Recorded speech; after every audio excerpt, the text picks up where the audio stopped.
bonsoir encore, bonsoir, une fois encore, bonsoir, chers amis. Je reviens encore pour la deuxième partie de notre enseignement sur le mystère du Père et du Fils. Le mystère du Père et du Fils. Cela va nous permettre de comprendre qui on appelle le Père, qui on appelle le Fils, qui on appelle le Fils de l'homme et qui on appelle le Saint-Esprit. Et dans quelle dispensation sommes-nous? C'est ça qui est important. Le grand péché qu'un homme puisse faire sur la terre, c'est de louper ce qui se passe, c'est de louper Dieu dans son temps. C'est de ne pas reconnaître le temps dans lequel il se trouve. Voilà le grand péché. Et c'est pour cette raison que Dieu a toujours envoyé un prophète, quelqu'un pour éclairer ceux qui étaient sur la terre à une époque donnée, parce que chaque époque a son péché et a son envoyé qui devrait l'enlever du péché. Amen.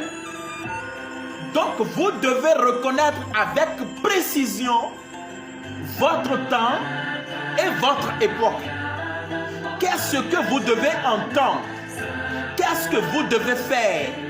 Comment devriez-vous agir afin de passer au-dessus du péché de l'époque? Vous êtes à quelle époque? Vous êtes dans quel temps? Vous êtes dans quelle dispensation? Aujourd'hui, le monde religieux ne connaît rien de toutes ces choses. Mais vous devez entrer dans les mystères pour comprendre chaque chose. Et aujourd'hui, les sceaux sont révélés et les fils de Dieu sont manifestés et vous écoutez la voix des fils de Dieu. Pas la voix du Fils, pas la voix du Fils de l'homme, pas la voix d'un prophète, pas la voix d'une certaine personne, mais la voix des fils. Et la voix des fils sort de la révélation des sceaux. Et les sceaux se révèlent à la fin des temps. Rappelez-vous, Paul disait, nous connaissons en partie, nous prophétisons en partie, mais dès que le parfait viendra, ce qui est partiel disparaîtra. Le parfait vient par la révélation des fils de Dieu, même pas du Fils de Dieu. Parce que le Fils de Dieu fait tout en parabole. Voilà pourquoi vous prenez Deutéronome. Deutéronome vous dit que les choses cachées sont au Fils, c'est-à-dire à Dieu. Et les choses révélées sont à nous, les enfants, à perpétuité. Alléluia. Vous suivez mon regard? Donc, quelque chose qui est resté en parabole, c'est-à-dire encore flou que personne ne peut maîtriser, ça c'est réservé au Fils qu'on appelle Dieu créateur. Mais la révélation de ce qui est caché, c'est pour nous, les fils. Je dis nous là, pas vous littéralement mortels. Non, je parle des âmes que nous représentons ici. Donc les choses révélées sont pour les enfants. Je crois bien que vous allez trouver cela dans Deutéronome 24, j'espère. Deutéronome 24, non? Amen, vous suivez? Je vais vous chercher, je vais revenir. En tout cas, quand vous prenez Deutéronome 24, Deutéronome quelque part là disait que les choses cachées sont à Dieu. Mais je ne vais pas dire Dieu seulement, je vais dire le Fils, parce que nous sommes dans la révélation. Les choses cachées, il a écrit, les choses cachées sont réservées à Dieu. Et moi, je vous dirais que ce Dieu-là, c'est ça le Fils. Donc les choses cachées sont réservées au Fils. Mais les choses révélées sont pour les fils. Au Fils dont je dis là, c'est le Dieu créateur. que les choses cachées sont révélées. Mais les choses sont cachées. Les choses cachées sont à lui. Mais les choses révélées sont au Fils avec X plusieurs. 16 égaux. Mais les choses cachées sont réservées à lui, le Fils. Vous comprenez? Quand 16, je dis 16 égaux dans cette dimension aussi, quoi. Parce que dans la dimension supérieure, nous sommes tous égaux, rien n'est caché devant nous. Amen. Vous suivez? Donc nous sommes dans la révélation des fils au temps de la fin. Et vous devez comprendre ça. Maintenant, nous allons monter sur le mystère de qui est le Père. Nous venons de voir le mystère de qui est le Fils. Donc nous avons compris que le Fils, c'est l'Esprit Dieu créateur de toutes choses, qui fut introduit comme premier-né dans le monde, à qui tous les pouvoirs qui sont dans le Père lui ont été conférés. Jésus a raison. Cet Esprit, Fils, créateur de toutes choses, dans le corps Jésus, a raison de dire: tout pouvoir m'a été donné au ciel comme sur la terre. C'est moi qui règne. Tout pouvoir m'a été donné. Je suis le commencement, je suis la fin. Je suis l'alpha, je suis l'oméga. Je suis l'être suprême. Je suis le Dieu créateur de toutes choses. En dehors de moi, point d'autre Dieu. Celui qui disait toutes ces choses, c'est le Fils. Pas Jésus, le corps littéral. Le Fils. Il doit régner du commencement jusqu'à la fin. Voilà pourquoi il dit: je suis l'alpha et l'oméga. Le commencement et la fin. Tout ce qui a commencé et tout ce qui va à la fin, tout sort de moi. Tout a été créé par moi et pour moi. Dit le Fils. Amen. Maintenant, nous allons voir qui on appelle le Père. Aujourd'hui, les gens sont en train de... Ils sont dans la confusion et ils mélangent serviettes et torchons. Ils mélangent tout à la fois et il y a des débats contradictoires, tout et tout. Des débats confus partout. Nous entendons des choses. Il est le Fils, il est le Fils de l'homme, il est le Fils de Dieu, il est Dieu, tout ça là, tout ça. Nous sommes venus. Les fils manifestés sont venus sur la terre pour faire la part des choses. Amen. Suivez mon regard. Qui on appelle le Père? Et pour commencer par vous parler de qui on appelle le Père, parce que tout à l'heure, quand j'ai commencé, je commençais par vous parler du Fils. J'ai pris le verset, un verset. Nous étions dans Genèse 1:1. Et il est dit: au commencement, Dieu créa. Donc, le Fils, la manifestation du Fils a commencé pour se terminer quelque part. Je reprends, écoutez-moi très bien. Soulignez ce que je suis en train de dire là. Le Dieu, l'être suprême, supérieur, esprit éternel, appelé Dieu, que nous sommes en train d'identifier au Fils ici, a un commencement et une fin. Je parle de son règne. Vous suivez? Pas lui-même. Lui-même est éternel.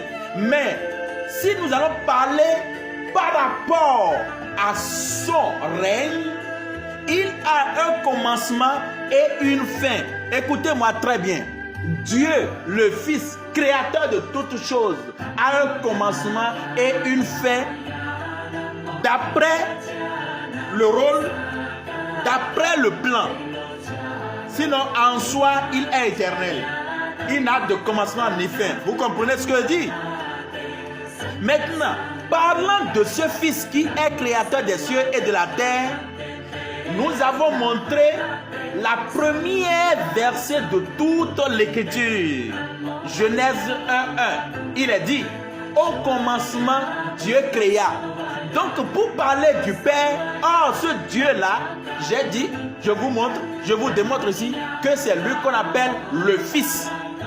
Maintenant, pour parler du Père, nous allons remonter et dépasser le commencement. C'est là maintenant que ça devient fou. Ça devient la folie pour les gens. Et je vais en parler parce qu'on dit la folie de Dieu, les hommes voient de fou. Et la vérité de Dieu, les hommes voient de fou. Et ce que les hommes appellent vérité, Dieu aussi voit de fou. Maintenant, ça va devenir une folie pour ceux qui ne sont pas prédestinés. Écoutez-moi, pour ceux qui ne sont pas prédestinés, ça va être une folie, ce que je dirai tout à l'heure. Mais pour ceux qui sont prédestinés, ils se verront pleinement dans cela et ils diront, oh là là, mais c'est parfait. Écoutez mon regard, ou bien suivez mon regard. Donc, je disais, parlant du Fils, j'ai pris le verset qui montre qu'au commencement, il y a une entité qui commença par créer. Et nous avons lu un verset où le verset nous dit, lorsqu'il introduit le premier-né, donc nous avons compris que le Fils fut introduit par quelqu'un. Quand on dit il introduit, là, ça veut dire que c'est quelqu'un qui l'a introduit. Il fut introduit par quelqu'un. Donc le Dieu créateur du ciel et de la terre, qu'on appelle le Fils, fut introduit dans son rôle par quelqu'un. Tout à l'heure, je vous en donnerai le verset et vous allez voir que c'est clair. Donc, parlant maintenant du Père, nous allons remonter même jusqu'avant le commencement. Parce que par rapport au Fils, par rapport à la dispensation du Fils, il a un commencement. En soi, il est éternel. Il n'a pas de commencement ni fin de fin. Mais par rapport au plan, il a un commencement. Vous me suivez? Maintenant, parlant du Père, nous remontons avant le commencement. Donc nous partons de l'éternité pour tomber dans la Bible et revenir maintenant ici à la fin. Alléluia. Donc je remonte dans l'éternité. Dans l'éternité, quand on dit éternité, il y avait un bloc d'esprit. Si je pouvais écrire ce que je dis là, je vais écrire esprit avec S. Avant le commencement, était une fontaine d'esprit en bloc, une famille d'esprit en bloc. Quand je dis une famille, vous connaissez à l'intérieur, vous savez qu'il y a des membres, il y a plusieurs personnes formant une seule famille. Donc dans l'éternité, avant le commencement, il était un bloc, une bloc d'esprit. Une famille d'esprit appelée Elohim. Elohim qui veut dire l'ensemble, plusieurs esprits. Une fontaine d'esprit invisible. Dans cette dimension, personne ne peut faire un constat. C'est un vide sans fin. Comment je peux expliquer? Même un vide sans un vide, un rien. Mais dans ce rien-là, il y avait des esprits, bien il y est des esprits condensés, des esprits, une fontaine d'esprits. Alléluia. Et dans cette famille-là, ces esprits qui étaient ces esprits qui fondaient ce bloc-là, ces esprits sont vos âmes. Je dis bien vos âmes. Les âmes de tous les prédestinés ensemble avant la fondation du monde et formaient une famille invisible. On ne peut avoir aucune idée. Un rien du tout, mais dans ce rien existait une famille. Et dans cette famille, vous comprenez, il y avait des pensées à l'intérieur.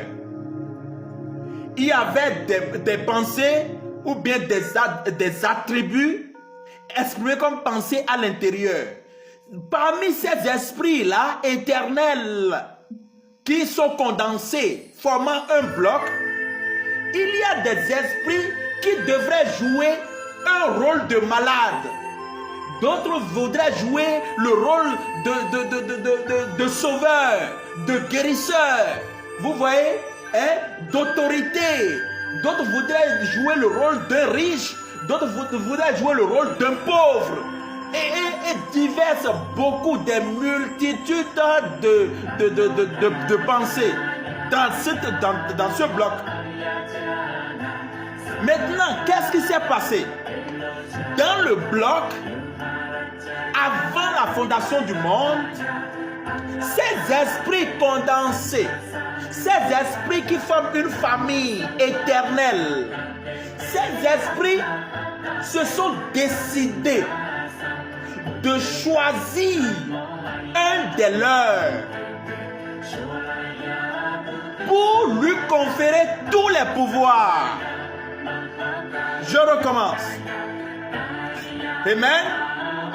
Dans l'éternité, ces esprits éternels condensés qu'on ne peut pas voir, qu'on ne peut même pas vous donner une imagination, ces esprits ayant des pensées, des attributs en eux pour se manifester, pour manifester ces attributs-là, d'autres voudraient être guérisseurs, d'autres voudraient être conducteurs, d'autres voudraient être un malade, d'autres voulaient être un guérisseur, d'autres voulaient être un riche, d'autres voulaient jouer le rôle d'un pauvre. Tout ce que vous voyez sur la terre, d'autres veulent être président, d'autres veulent être ministre, d'autres veulent être agriculteur, d'autres veulent être zébidjaman, d'autres veulent être un cuisinier, des multitudes de choses. Et l'ensemble de ces esprits qu'on appelle la famille, suivez-moi, ce bloc-là a décidé, ils ont décidé à l'intérieur, ce bloc a décidé, ou ils ont décidé, vous suivez mon regard, de choisir un des leurs. Et celui-là qu'on a choisi, le parti, c'est une partie de ceux-là qui sont dans l'éternité, cette partie qui a été choisie, qui sort de l'éternité, qui sort de cette famille-là, c'est lui qu'on appelle le Fils. Et tout pouvoir lui a été conféré. Et quand il est sorti de l'éternité, cette partie de l'esprit-là, un des leurs, quand il est sorti, on lui a donné tout le pouvoir que nous avons, tous les pouvoirs que nous avons là. On lui a tout donné. Quand je dis on là, ce n'est pas les êtres mortels, charnels que nous sommes ici. Amen. Ah, ça vient directement de l'épouse. Alléluia. Donc, cet être, parmi tant d'autres, dont l'ensemble a décidé de lui confier tous les pouvoirs, cet être-là est sorti de l'éternité. Et quand il est sorti de l'éternité, nous le voyons comme un fils qui sort du Père, qui sort de l'ensemble. Alléluia.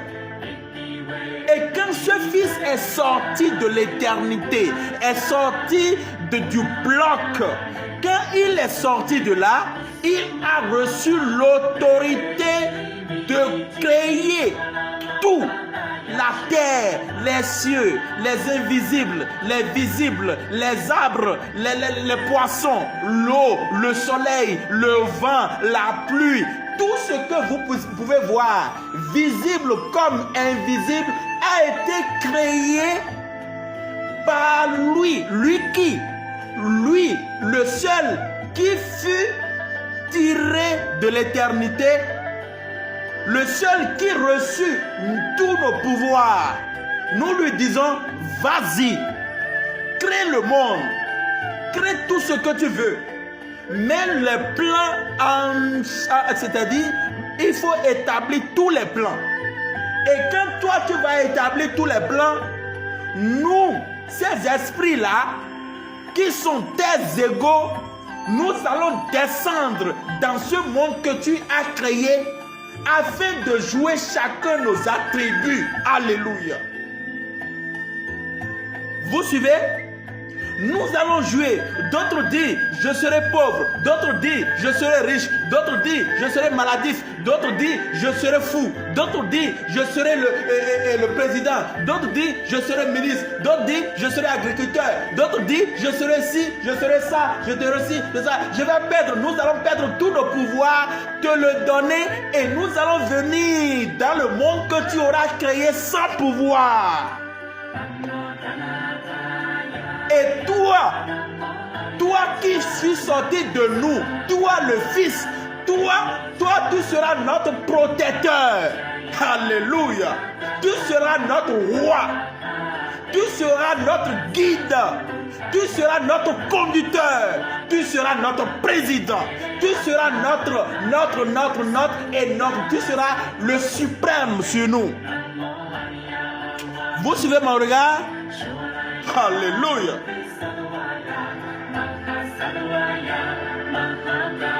Amen. Alléluia. Vous suivez? Donc cet être qui était sorti du milieu de nous dans l'éternité là, c'est lui qu'on appelle le Fils parce qu'il a été sorti, il est sorti de nous. Il est sorti de nous. Fils de quelqu'un, c'est quelqu'un qui sort de quelque chose. Mon fils sort de moi. Donc, cet être-là sort du milieu de ses égaux. Et ces égaux lui ont confié tout le pouvoir. Amen. Tout le pouvoir d'exercer dans le temps. Voilà pourquoi Hébreux 1, verset 6 à 13 nous dit, lorsqu'il introduit dans le monde le premier-né, il dit tous les anges l'adorent. Le il en question, c'est le bloc, c'est la famille de qui est sorti le Fils, appelé Dieu créateur du ciel et de la terre. Et la famille, l'ensemble de nous dans l'éternité, lui disons, ou bien dire que tous les anges qu'il va créer là, adorez-lui, hein, adorez-lui. Parce que nous lui avons conféré tout le pouvoir.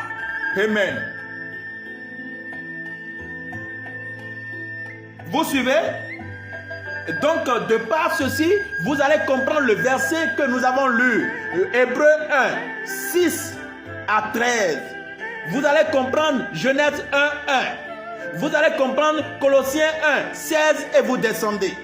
Vous allez comprendre pourquoi, quand ce Fils fut manifesté dans Jésus, a prononcé par la bouche de Jésus, tout pouvoir m'a été donné au ciel comme sur la terre. Amen. En réalité, ça devrait être tout pouvoir m'a été donné depuis l'éternité. C'est le français correct ça. C'est le langage des sources ça. Amen. Vous suivez mon regard. Donc en réalité, le Père, c'est une multitude d'êtres. Le Père, c'est une multitude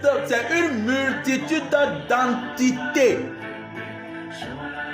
Et de cette multitude d'entités est sortie une entité. Ou bien une entité. Je ne sais pas comment vous employez les articles. Pour être le dominateur.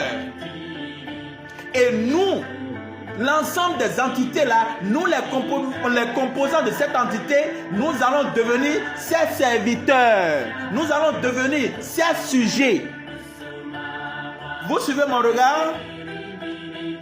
Vous suivez très bien? Amen. Voilà pourquoi le Fils dans Jésus, Dieu dans Jésus, quand il parlait, quand il voit les disciples, il dit, vous êtes à moi. Vous êtes pour moi. Personne ne peut venir à moi si le Père ne l'attire vers moi. Si vous n'avez pas été dans la famille, vous ne pouvez pas reconnaître Jésus. C'est ce que ça veut dire. Je suis venu pour ceux qui étaient perdus. Ah bon? Ceux qui étaient perdus étaient à moi. C'est ce que Jésus dit. Voyez-vous? C'est clair maintenant? Amen. Vous suivez? Il dit, j'ai fait connaître ton nom aux hommes que tu m'as donné du milieu du monde parce qu'ils étaient à toi. Alléluia. Il s'adresse à qui? Il s'adresse à la famille. Vous suivez? Et maintenant, je vais dire quelque chose de très très important ici. Très important. Très important. Oh là là, très important. Je n'ai pas préparé le verset. Voilà. Nous allons prendre 1 Corinthiens 15, 21 à 28. 1 Corinthiens 15, 21 à 28. Je suis en train de chercher. Vous allez lire quelque chose de paradoxe. Alléluia. Suivez-moi très bien. 1 Corinthiens 15, verset 21 à 28. 21 à 28. Je vous ai dit tout à l'heure que le Fils qui fut introduit dans son rôle a un commencement et une fin.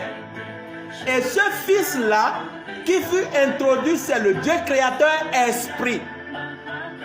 Et ce Fils qui est Dieu créateur est Fils parce qu'il est sorti d'une multitude d'autres qui sont ses égaux. Vous suivez? Voilà pourquoi Hébreu nous dit, tu as aimé la justice, tu as haï l'iniquité. C'est pourquoi, oh Dieu, ton Dieu t'a oint. Voyez-vous, un Dieu parle à un autre Dieu. Oh Dieu, ton Dieu t'a oint d'huile de joie au-dessus de tes égaux. C'est l'ensemble de des égaux là qui forment le Père, la famille, d'où est sorti le Fils, le Créateur des cieux et de la terre. Pas Jésus l'homme littéral, mais l'Esprit qui incarnait le corps Jésus. Amen. Vous suivez avec moi?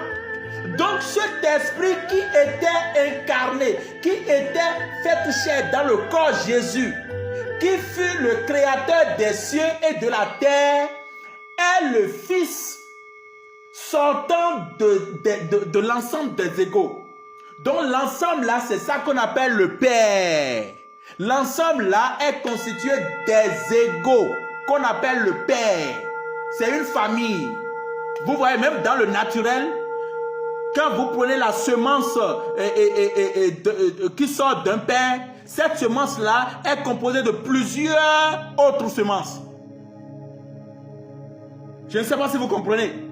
Et la nature même a expliqué, quand un homme va vers la femme et qu'il jette la semence dans la femme, cette semence-là est composée de plusieurs, choses là, de plusieurs entités qui courent. Et ce qui arrive à pénétrer l'ovule premièrement, c'est lui qui est élevé au-dessus de tous les autres. La nature vous enseigne la parole de l'Éternel. Quand vous prenez un seul grain qui est la semence, il y a multitude d'autres grains derrière. Vous comprenez? Donc, le Fils, qui est Dieu créateur du ciel et de la terre, de toutes choses, invisibles comme visibles, trône, dignité, domination, autorité, ce Dieu qui est créateur de toutes choses, qui est Fils, par rapport à sa sortie de ses égaux, qui forment le bloc, qu'on appelle l'éternité, ce Fils qui est sorti là, il a un commencement et une fin dans la manifestation de son rôle. Amen. Le rôle qu'il a reçu, le pouvoir qu'il a reçu de nous depuis l'éternité. Quand je dis nous, ce n'est pas Romuald la chair humaine. Ce n'est pas tangibilité que vous voyez là, la chair humaine. Je parle de moi-même. esprit éternel. Donc ce Fils qui est venu, qui est sorti de l'ensemble appelé le Père, d'accord, pour devenir le Fils, le pouvoir que nous lui avons donné, l'autorité que nous lui avons conférée de régner à un commencement et une fin. Alors, vous êtes d'accord avec moi que quand tu as fini d'exercer ton pouvoir, tu retournes le pouvoir à qui? Tu retournes le pouvoir à celui qui t'a donné le pouvoir.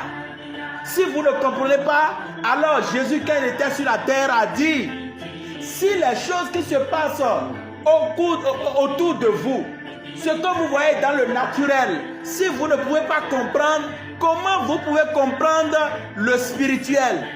Alors, je vais prendre quelque chose de naturel, je vais prendre les choses naturelles pour expliquer ce que je suis en train de dire. Quand vous prenez un pays, quand vous prenez une nation est composée des individus. Écoutez-moi très bien. Quand vous prenez un pays ou une nation, la nation est composée de plusieurs individus. Et l'ensemble de cette nation-là, l'ensemble-là est appelé le pays. Vous comprenez? Et l'ensemble de tous ceux qui habitent dans cette nation est appelé peuple.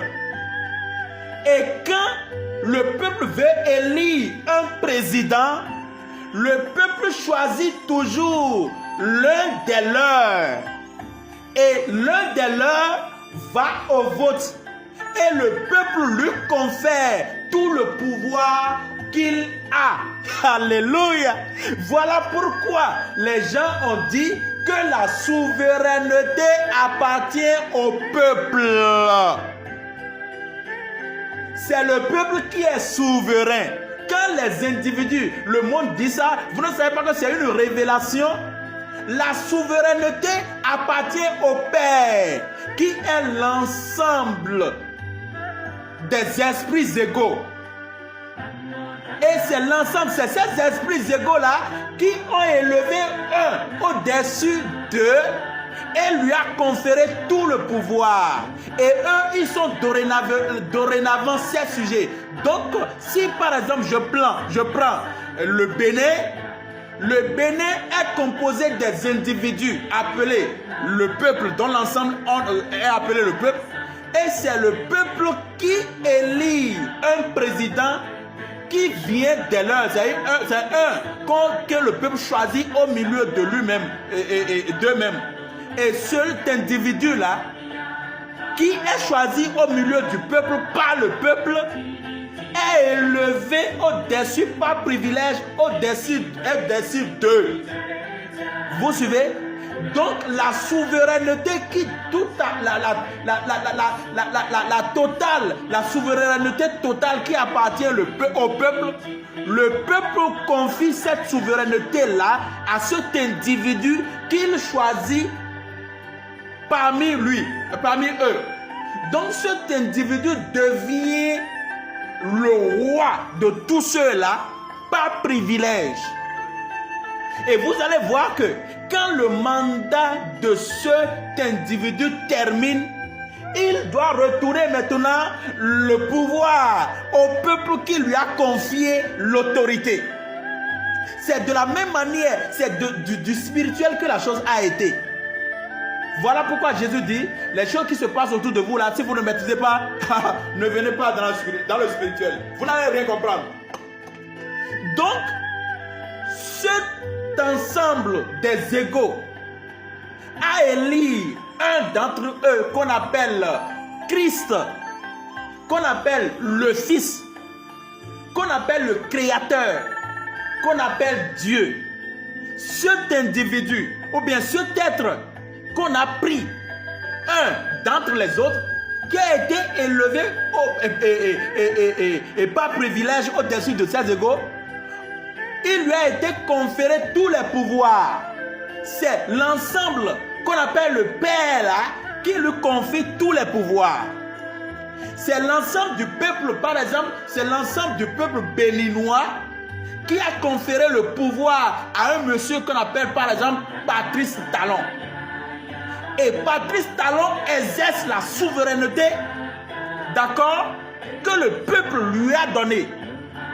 Et quand la souveraineté qu'on lui a donnée, quand le temps qu'on lui a donné sera arrivé à terme, celui-là retourne le pouvoir au peuple.